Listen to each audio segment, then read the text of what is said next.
मातोश्री, राणूबाई या बसा.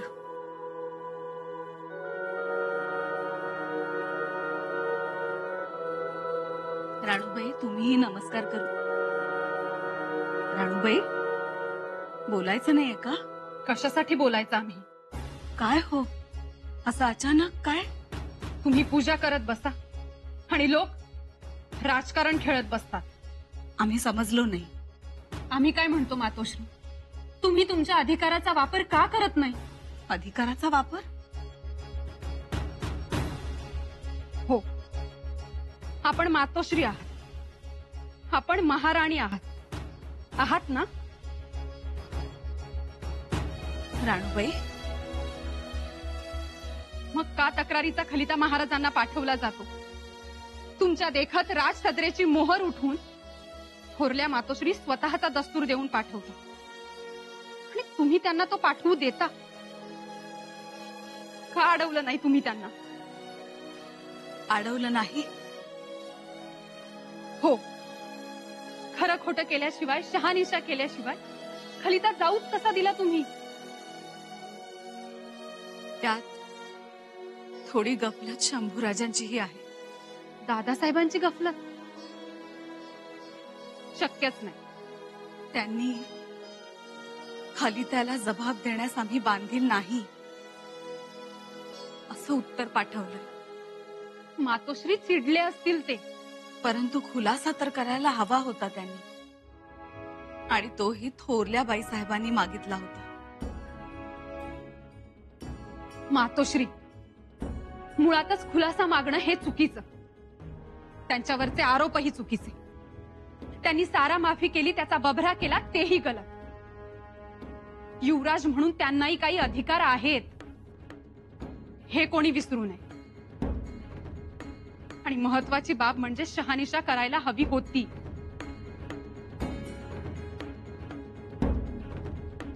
मग आता काय? तक्रार खलिता आबासाहेबांच्या हाती पडेल. कदाचित त्यांना खरंही वाटेल सगळं, कारण त्यात थोरल्या मातोश्रींचा दस्तूर आहे ना. जे होऊ नये ते झालंय. त्यात दक्षिण मोहिमेची दगदग आणि रायगडावरून युवराजांबद्दल ही माहिती मिळाली तर काय वाटेल आबासाहेबांना? युवराजनी,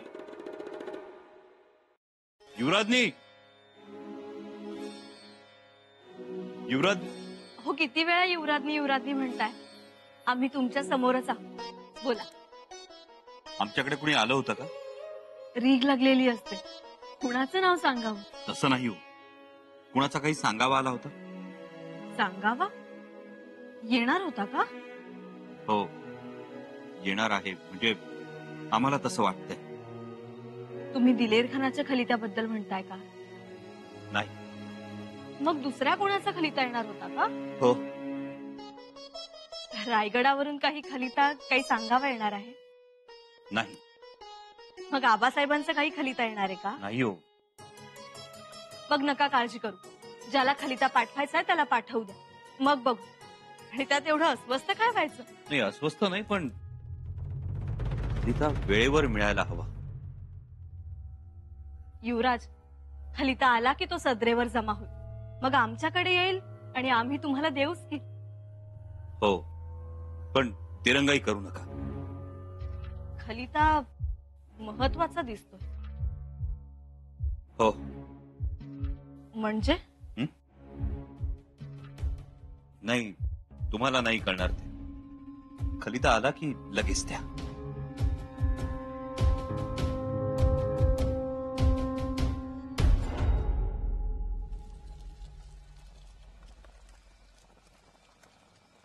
पंत, खबर समजली का? कोणती खबर?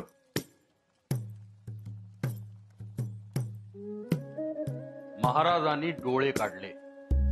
डोळे काढले? कुणाचे? आपल्या सख्या मेहुण्याचे. हंबीररावांचे? हंबीररावांचे नाही हो, सरदार सखोजीराव गायकवाडांचे. काय? सरदार सखोजीराव गायकवाड म्हणजे सकवा राणी साहेबांचे बंधू? अरे अरे अरे अरे अरे वाईट झालं. पण का झालं काय? आपल्या फौजा कर्नाटकच्या मोहिमेवर होत्या. कर्नाटकातल्या एका गावात देसाईबाईनं आपल्या फौजांना त्रास दिला. आपलं सामान, घोडी, बैल तिनं पळवले आणि ती गडीत जाऊन बसली. सखोजीरावनं तिच्या गडीला वेढा घातला. त्या बाईनं तब्बल 1 महिनाभर गडी झुंजवली आणि याचाच सखोजीरावला अपमान वाटला. गडी जेव्हा पडली तेव्हा सखोजीरावनं देसाईबाईवर अत्याचार करण्याचा प्रयत्न केला. आपल्या मावळ्यांनी त्यांना रोखलं आणि ही घटना महाराजांना समजली आणि महाराज संतापले आणि म्हणूनच महाराजांनी सखोजीरावला शिक्षा फरमावली. डोळेच काढले त्याचे. बघा, सख्या मेवण्यालाही काही दयामया दाखवली नाही. असल्या गोष्टींना महाराजांकडे दया माया नसतेच आणि चुकीला माफी नाही. ज्या ज्या गोष्टी आणि घटना स्वराज्य हिताच्या विरोधात आहेत त्याचा तुकडा हा पाडणारच, मग ती कोणी असो. त्याचा अर्थ आला का लक्षात? काय?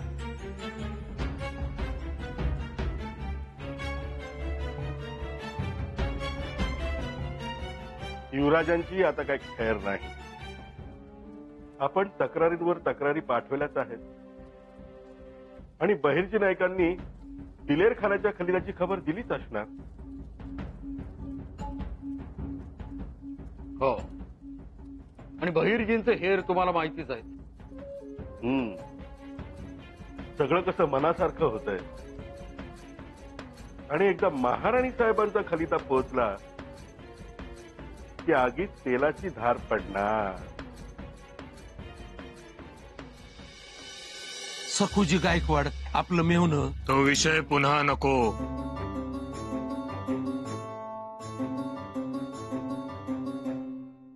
त्यांच्या बाबतचा निर्णय आम्ही घेतलेला आहे आणि आता तो कोणत्याही परिस्थितीत बदलणार नाही.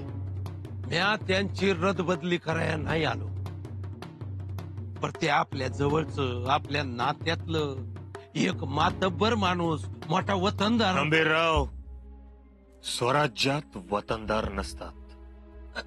वतनदार नाहीत, पण मातब्बर तर आहेत का नाही महाराज? आता तुमच्या या निर्णयामुळं इतर घराण्यातली मातब्बर माणसं अस्वस्थ झाली. त्याचं काय? तसं होत असेल तर होऊ द्या.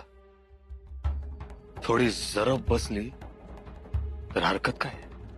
तो दिलेर खान तिकडं स्वराज्यात घुसलेला, त्याच्या हाताला अशी माणसं लागली आणि त्यानं त्यांना चिथावलं, वतनदारी देतो म्हणून सांगितलं, तर त्यांच्यावर लक्ष कोण देणार? संपूर्ण स्वराज्याचं रक्षण करता येईल एवढी फौज आपण मागे ठेवून आलो आहोत. उद्या लढाई झाली तर प्रत्येक गड राखता यावा यासाठी लागणारा अन्न साठा, दारू गोळा सगळ्याची चोख व्यवस्था ठेवली आहे. पर महाराज, त्या दिलेर खानाकडे चपळ घोडदळ आहे. त्या तोडीचं घोडदळ आपल्याकडे नाही.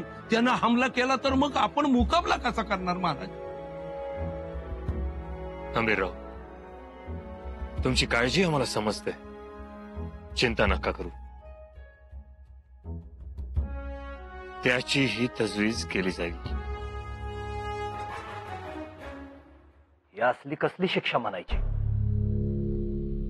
डोळं काढायचं, ते बी सख्या मेवण्याचं. गुन्ह्याला शिक्षा असते आणि हे सगळ्यांनाच ठाऊक आहे. कोणी नात्यांचा गैरवापर करणार असेल तर ते आपल्या आबासाहेबांना खपणार आहे का? तुम्हीच सांगा आम्हाला. अहो, पर आशानं नाती दुरावतील त्याचं काय? हे बघा, जे हाय ते हाय. दादासाहेब, स्वराज्यात नाती गोती गौण मांडतात आबासाहेब. स्वराज्यात रयतेचं हित पहिलं आणि हे सगळ्यांनाच ठावे आहे. मोठच्या लेकराला जिथं दयामाया नाही त्यालाच घरातनं हद्दपार केलंय, तिथे इतरांची काय कथा? रामासनी लई वाईट वाटलं. युवराजन दादासाहेब, युवराजांच्या बाबतीत ओम नमः शिवाय. बम बम भोले. जय हो शिवजी की. आदेश. धारात्या, कोणी साधू संन्यासी आलेत, त्यांना भिक्षा वाढ. भिक्षा नको माई, उपदेश आहे शिवस्वरूप बाबांचा युवराजांसाठी. युवराजांसाठी उपदेश? होय, हे घ्या उपदेश पत्र. ह्यो शिवस्वरूप बाबा म्हणजे कोण? कोण आम्हालाही माहित नाही. तेच सांगतील ह्यो गायब झाला की बाबा? संन्यासी गायब? शिवस्वरूप बाबा यापूर्वी कधी? रायगडावरून काही खलिता काही सांगावा येणार आहे? नाही. मग आबासाहेबांचं काही खलिता येणार आहे का? नाही हो. मग नका काळजी करू. ज्याला खलिता पाठवायचा आहे त्याला पाठवू द्या.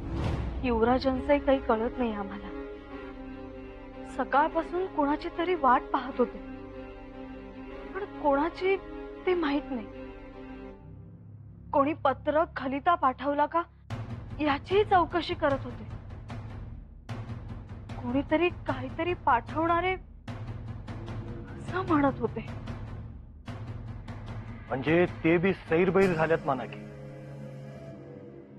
होणारच की. स्वतःच्या घरातनं स्वतःच हद्दपार व्हायची वेळ आली, माणूस सैरबैर व्हायचाच. आमची बी गत तेच की. जे आपल्या हक्काचं ते आपल्या हातातनं आपल्याच नजरेसमोरनं निष्ठायला लागलं की माणसाचं डोकं फिरभिरतंय. दादासाहेब, आम्ही सुद्धा पहिल्यांदा या शिवस्वरूप बाबांचा छडा लावतो. लावा की, निवांतीनं लावा. बरं, आता आमासने आज्ञा द्या.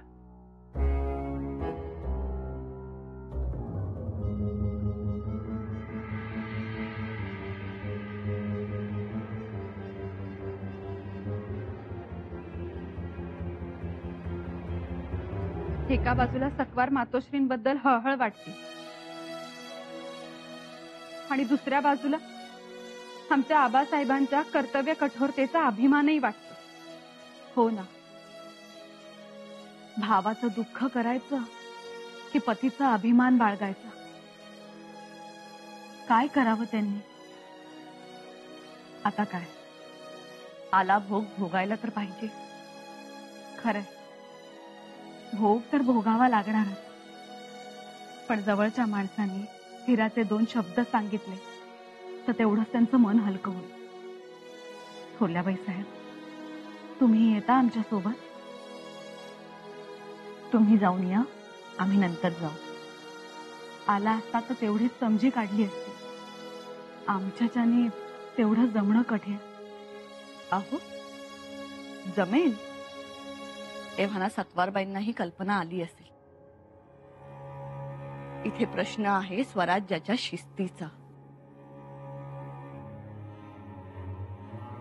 जो कोणी शिस्त मोडेल, महाराज त्यांची गय करणार नाहीत.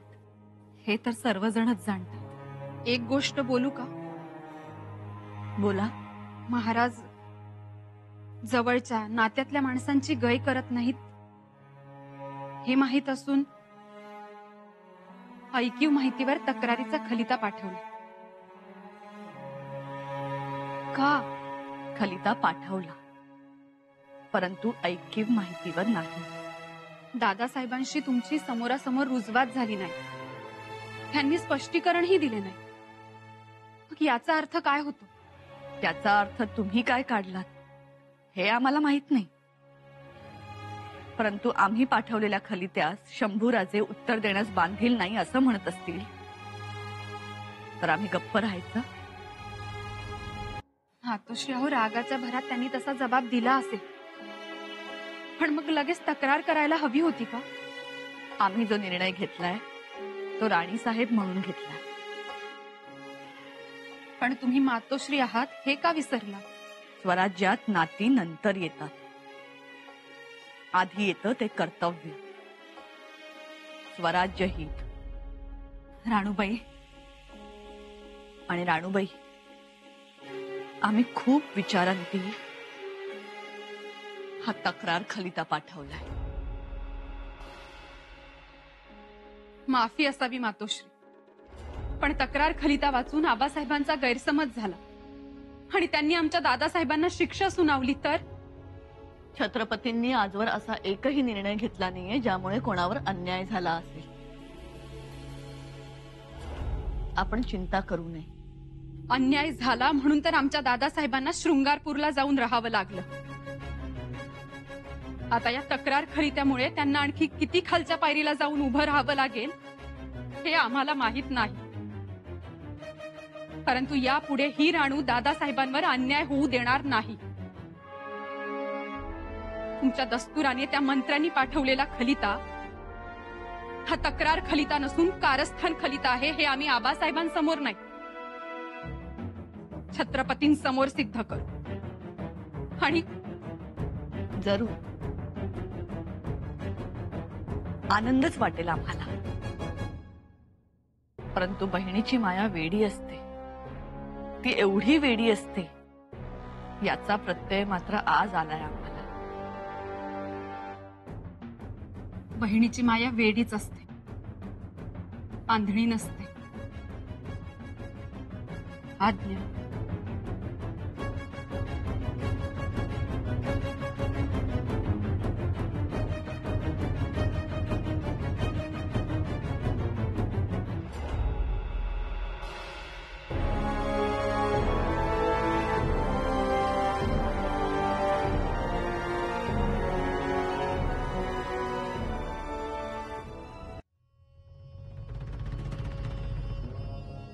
कुणाचा खलिता?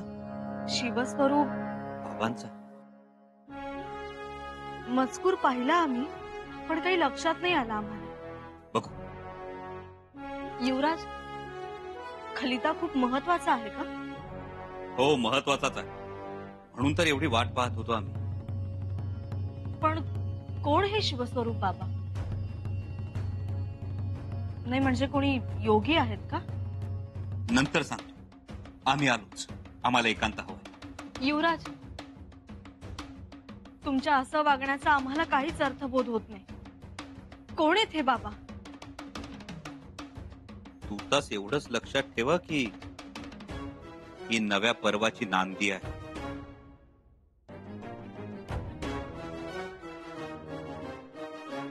शंभूराजे शृंगारपुरास गेल्यानंतर त्यांनी सारा वसुलीच्या बाबतीत सरकारी कामात हस्तक्षेप करून परस्पर निर्णय घेऊन सारा माफी दिली.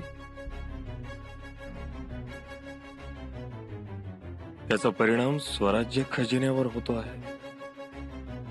दक्षिण मोहिमेबरोबरच आपले अनेक सरदार, अनेक फौजा ज्या आघाड्यांवर आहेत त्यास आम्ही रसद कशी पाठवावी? केलेले आदेश मागे घ्या म्हणून खलिते पाठवले तर त्यास उर्मट उत्तर दिली जात आहेत.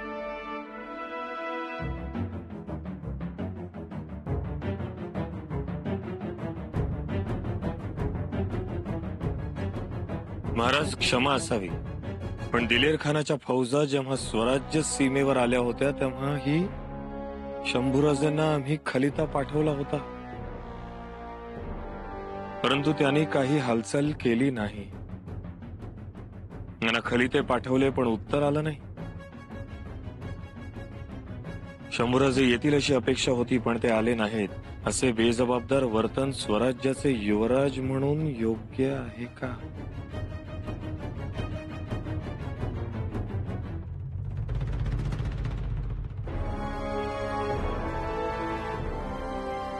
शंभूराजांचं हे असं वागणं स्वराज्याच्या हिताला बाधा आणणार आहे.